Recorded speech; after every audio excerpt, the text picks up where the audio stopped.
আমি আজকে এখানে আসছি করণদ্বীপ থেকে শুরু করে প্রায় অনেকগুলা কেন্দ্র আমি পরিদর্শন করেছি। একটা কমন প্রবলেম পেয়েছি, সেটা হচ্ছে যেখানে গিয়েছি যেগুলা লেটেস্ট ভোটার, সর্বশেষে যারা ভোটার হয়েছে 2025-এ, আমাদেরকে বলা হচ্ছে এরা নাকি ভোট দিতে পারবে না। কারণ কারণ কি তারা বলতে পারতেছে না। তাদের কাছে নাকি প্রিসাইডিং অফিসার বরাবর যেই রসিদটা থাকে, ওখানে নাকি ওই রসিদ উল্লেখ নেই এদের নাম। অথচ আমরা ইলেকশন কমিশন থেকে যে প্রপোজালটা নিয়েছি, ওই প্রপোজালটাতে এদের সবার নাম ছিল। ফলে এই জায়গা থেকে এটা ইসির প্রতি আমাদের একটা সরাসরি ইনকোয়ারি, আমরা সাংবাদিকদের মাধ্যমে ইসির কাছে সরাসরি জানতে চাই। এই ধরনের কোনো একটা ইস্যুস যদি থেকে থাকে ইসি কর্তৃক, তাহলে তো আমাদের জানানোর কথা। আমাদের যদি না জানিয়ে এ ধরনের কোনো একটা ইস্যুস করা হয়, ইলেকশনের শেষ দিন তরুণ ভোটাররা যারা লাস্টের দিকে ভোটার হয়েছে তারা যদি ভোট দিতে না পারে, তাহলে এটা সরাসরি সুস্পষ্টভাবে একটা দলের পক্ষপাত।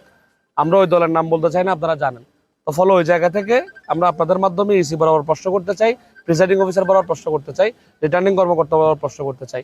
আমরা আমাদের লোকজনকে যখন ভোট দিতে আনছি, তাদেরকে যখন এই স্লিপগুলো দিছি, তারা যাচ্ছে ভোট দিতে, কিন্তু ওখানে খোঁজে বলা হচ্ছে তাদের নাম নাকি নাই। এটা অ্যাবসার্ড থিং। বাংলাদেশের মতো জায়গায় আমরা 17 বছরের একটা স্বৈরাচারের পরে চমৎকার একটা সিচুয়েশনে নির্বাচন করতেছি। হার জিত এখানে কোনো ম্যাটার না। ইলেকশন যে হচ্ছে এটাই সবচেয়ে বড় একটা ঘটনা বাংলাদেশের এই মুহূর্তের জন্য। এটা আর হচ্ছে টাকা পয়সা দিয়ে ভোটার কেনা বেচার যে ইস্যুসগুলো, এগুলো একটু অ্যাড্রেস করেন। এই যে কমন প্রবলেমগুলো আপনারা গ্রামাঞ্চলে দেখেন আর কি, এই ইস্যুসগুলো এখানেও বিদ্যমান আছে।